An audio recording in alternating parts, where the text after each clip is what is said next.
At 9 minutes past 4 on the morning of January 10th, 2015, a security guard at the Delta Hotel in Regina called 911.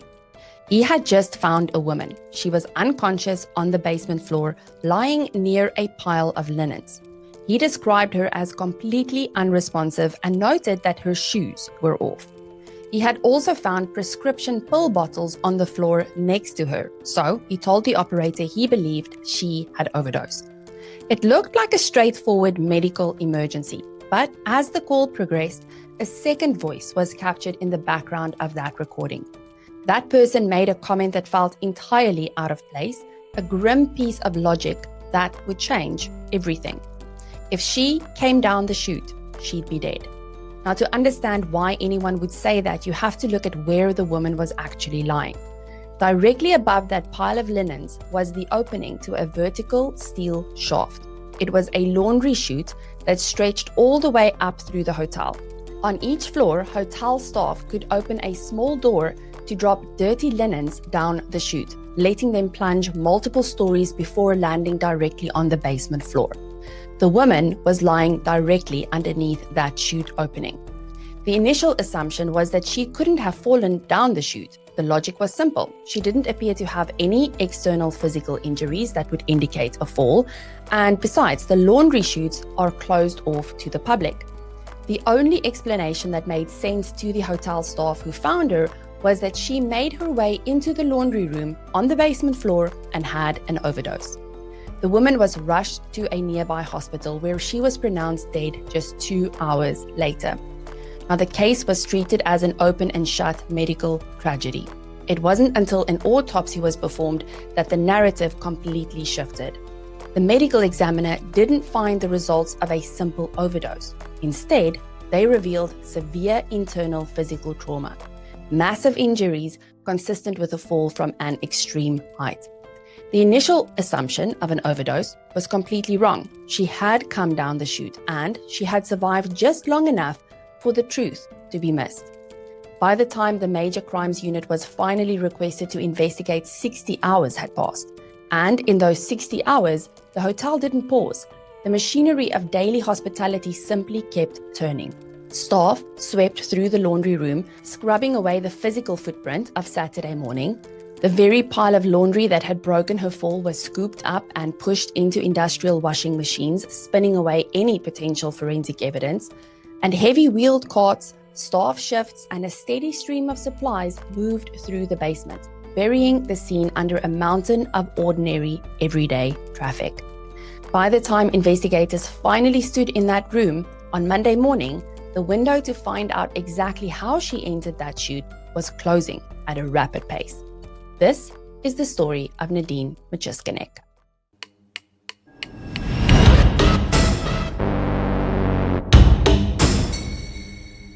Nadine, a First Nations woman, was 29 years old. She grew up in Saskatchewan, deeply rooted in a family that loved her fiercely. Her aunt, Dolores Stevenson, described her as more like a sister than a niece. They grew up side by side. Nadine was also a mother of 4 children. She was a woman with a warm, unforgettable smile and a human being who mattered. But Nadine was also navigating a life weighed down by systemic hardships. She battled a severe opioid dependency and was managing her addiction through a prescribed methadone program. She was also working in the sex trade, a reality her family speaks about openly and without shame. Nadine was trying to survive as best she could. When Nadine was found in that basement, she was just an anonymous woman lying on a laundry room floor. The paramedics didn't know her history, her struggles, or her name. They gathered up her jacket and her cell phone, but left her purse and her shoes behind. She was rushed to the hospital under the assumption that she was a standard overdose patient, but there would be no recovery. Without ever regaining consciousness, Nadine was pronounced dead approximately 2 hours after arrival. The forensic pathologist, Dr. Sean Ladham, conducted the physical examination. What he found inside her body completely contradicted the overdose theory. Nadine had cracked ribs and severe blunt force trauma tearing through her head, neck, and torso. These weren't the internal signs of drug toxicity.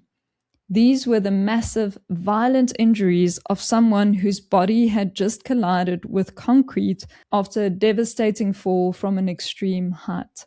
The voice in the background of the 911 call hadn't been a stray comment. It was the literal truth. She had come down that chute. Now, the question top of mind for everyone involved was, why? And how did she get into the chute in the first place? In an attempt to answer a growing list of questions, Dr. Landham conducted the standard blood and fluid samples for a toxicology screen. He wanted to confirm what kind of drugs, if any, were present in the victim's system. Those toxicology vials would later become one of the many elements of the case to be completely derailed by institutional oversight, signaling the start of a pattern where every single path to answers was blocked, time and again, by sheer systemic negligence. What seemed like a standard medical case now became an active mystery. Nadine's physical injuries couldn't be ignored, triggering a formal request for the Major Crimes Unit to step in. 60 hours after Nadine's death, a criminal investigation was finally underway. The Delta Hotel that night was a sieve. The surveillance system was failing. The camera at the main entrance, the most vital point of security for the entire building, was broken. But the lobby footage investigators did manage to recover gave them a haunting minute-by-minute countdown to the end of Nadine's life. 2 a.m. Nadine's casino club card is activated at Casino Regina. 3:17 a.m. Hotel surveillance footage captures Machiskinic entering a hotel elevator with 2 unidentified men. 3:45 a.m. The 10th floor fire alarm is triggered, right next to the laundry room and utility chute. Concurrently, the floor's only registered guest, William Creedon, reports a woman matching her description frantically banging on his door, yelling that the hotel is on fire. 3:51 a.m. Firefighters arrive at the Delta Hotel. 4 a.m. Machiskinic's phone places 4 brief calls to her aunt's landline, though no connection is made or messages left. 4:02 a.m. Fire crews clear the scene after finding no sign of a fire. 4:11 a.m. Hotel staff discover Machiskinic unconscious on her back in the basement laundry room directly under the 10-story laundry chute. Staff dial emergency services, reporting an apparent drug or alcohol overdose. 4:21 a.m. Paramedics arrive. Due to nearby pill bottles and the initial hotel report, they treat the situation as an overdose rather than a crime. 4:46 a.m. EMS transports Nadine to the hospital. 6:38 a.m. Nadine Machiskinic is officially pronounced dead at Regina General Hospital. What happened in the 54 minutes of Nadine entering that hotel lobby elevator and being found on the basement floor? That is the void at the center of this case. No camera covers it, no forensic trail explains it, but investigators did find a clue, and it remains one of the most bizarre and unnerving details in the entire story. Sometime during that 54-minute window, up on the 10th floor, a business traveler named William Creedon was jolted awake. A woman, now believed to be Machiskinic, was frantically banging on his door, screaming that the hotel was on fire. Now, the thing that stood out most vividly to Creedon was that this woman was not alone. He testified that he clearly saw 2 elementary school-aged children peering out from right behind her in the hallway. He noted that they were not teenagers and not toddlers, but somewhere right in between. Creedon told her he would call security, and shortly after, the hotel's fire alarm on the 10th floor was physically triggered. But by the time help arrived, the women and the children had vanished. We know that Nadine's own 4 children were accounted for and safe elsewhere that night. She did not bring them with her to the hotel. This meant two completely unknown children were wandering an unlocked 10th floor service corridor at 3:45 in the morning. This disclosure left the coroner's jury with haunting, unanswered questions. Who were they? Were they hotel guests? Were they somehow connected to the two unidentified men Nadine boarded the elevator with just minutes earlier? Did they see her fall? Because the fire alarm pull station sat directly next to the unlocked service door containing the laundry chute, those children were standing feet away from the exact location where Nadine plunged to her death just moments before she fell.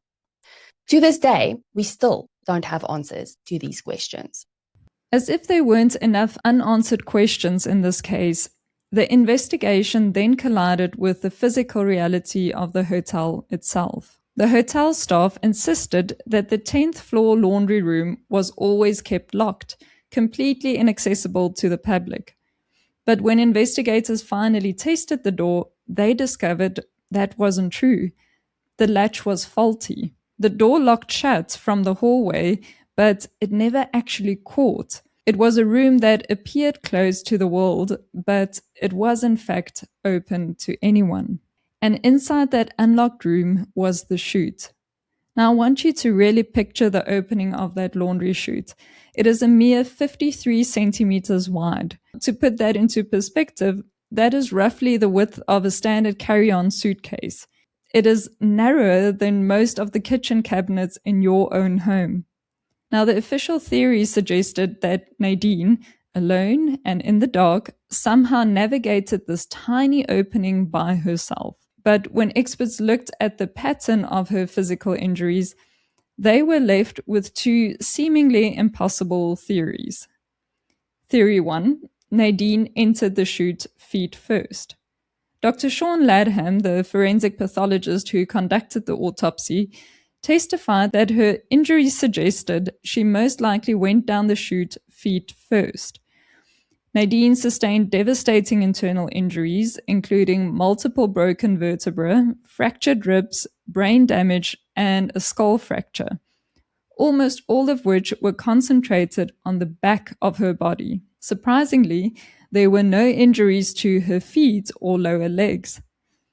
Now, the pathologist explained that while the 10-story chute dropped straight down, it angled out like a playground slide on the second floor before reaching the basement. And he believed this curved structural design slowed her lower body down and absorbed the initial impact, sparing her feet but causing her to land violently on her back and head. Theory 2, Nadine entered the chute head first. During cross-examination, the pathologist admitted there was also a physical possibility that she went down the chute backwards and head first. Now, the second theory became the central pillar for the family's legal counsel, who argued it pointed heavily toward foul play. The family's lawyer argued that for a single person to enter head first on their own, the physics beggar belief. A person would have to turn the latch handle, hold the heavy metal door open sideways, and simultaneously dive or wedge themselves head first into a tiny 53 centimeter opening. He also argued that a head first or backwards entry strongly implied that she was physically placed or pushed into the chute by someone else. Ultimately, the extreme difficulty of both scenarios is why the jury rejected the police's initial accident ruling. Now, Nadine had an exceptionally high level of alcohol and prescription drugs in her system. In early drafts of the autopsy, the pathologist explicitly noted that she was too heavily intoxicated to have climbed into such a tight wall hatch entirely on her own. And because the hotel hallway lacked surveillance cameras, it was impossible to confirm which direction she entered or if anyone was with her, leading the jury to issue the final verdict of an undetermined manner of death. How does a woman who is heavily intoxicated perform a physical feat that would challenge a sober acrobat? Unless, of course, she didn't do it alone. To answer that question with absolute certainty, investigators needed one thing. the exact chemical blueprint of what was in Nadine's system when she fell. But that proof was about to be lost in a bureaucratic black hole. During the autopsy, forensic teams preserved vital toxicology samples. These fluid vials held the definitive answers to just how incapacitated Nadine really was. 4 police officers attended that autopsy and took custody of the evidence. Their next step should have been routine. Pack the vials, label them, and ship them to the national lab for testing. Instead, the samples were driven back to the Regina police station, placed inside an evidence refrigerator, and completely forgotten. For 6 months, that box sat in the dark. It wasn't a suspicious cover-up. It was a failure of basic communication. Each of the officers simply assumed that someone else had mailed the package. And because no one checked, the sample sat undisturbed through the winter, through the spring, and into the summer. It wasn't until July, half a year later, that the chief coroner realized the lab results were missing and asked the police where they were. Only then did someone open the fridge. When the department realized the blunder, an officer sent a written apology to the coroner.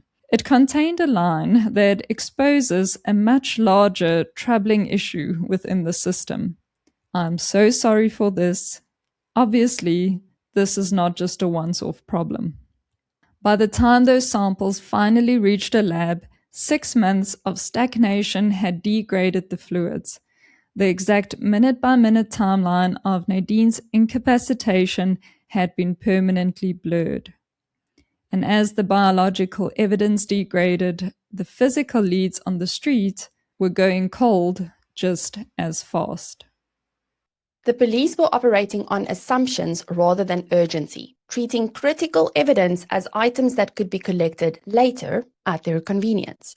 This passive approach did not just ruin the lab results, it doomed the search for the people who were in the hotel with Nadine that night. On January 12, 2015, just 2 days after Nadine was found at the bottom of the hotel laundry chute, investigators spoke with a manager at the Regina Delta Hotel. The manager offered verbal assurances that the guest registry would be available whenever the police needed it. Trusting that handshake agreement, the Regina Police Service walked away without taking a physical or digital copy. Month after month passed in silence, and the list was not formally requested until November of that year. By the time detectives finally secured the physical documentation on February 3, 2016, a critical 13-month window of opportunity had slammed shut. Because of that prolonged delay, the consequences to the investigation were devastating. During those 13 months, the Delta Hotel changed ownership and migrated its computer systems. During the transition, the database permanently purged the records of up to half of the guests who stayed there that night.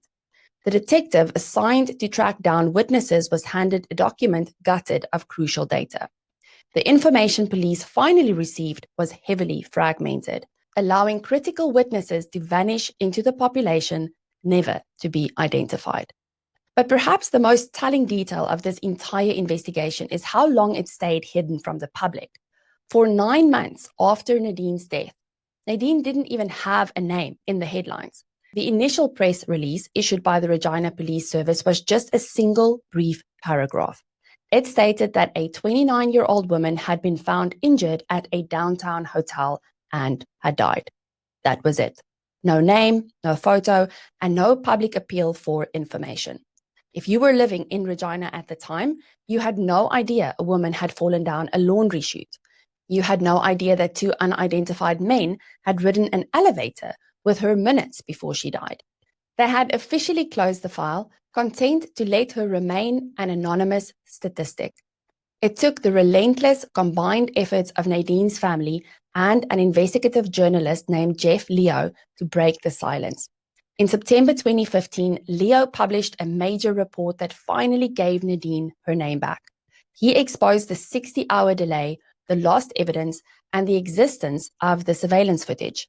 The breakthrough in this case wasn't a piece of DNA or a sudden confession.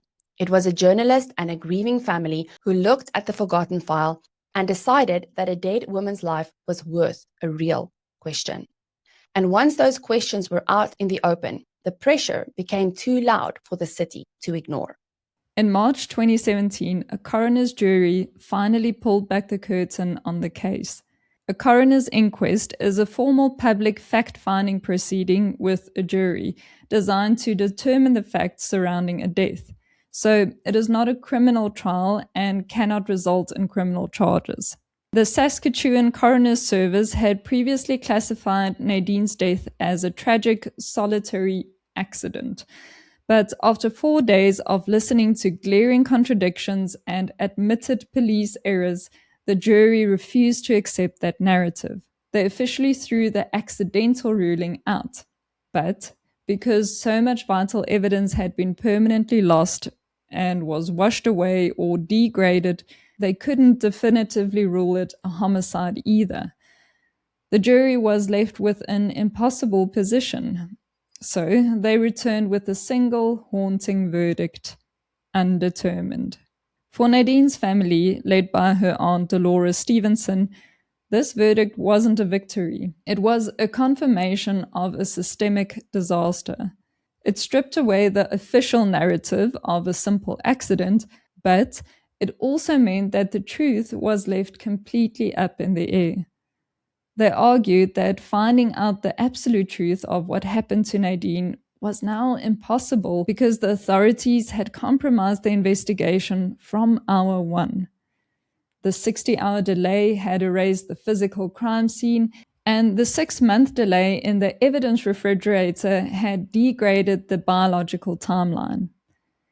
The family and their legal counsel spoke out with fierce candor.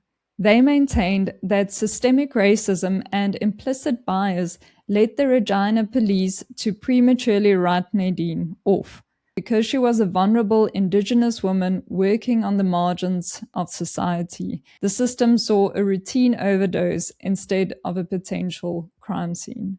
They demanded a completely independent review, and eventually they got it. In 2019, a scathing 22-page independent review by the Royal Canadian Mounted Police, RCMP, was finally made public. The findings were definitive. The Regina Police Service had completely failed to meet the professional standards of a sudden death investigation. The report exposed a total leadership vacuum, non-existent tracking of evidence, and a catastrophic breakdown in basic communication. But administrative standards and police apologies don't bring a mother back. A decade later, the core of the mystery remains completely frozen in time. The 2 unidentified men from the elevator are still out there.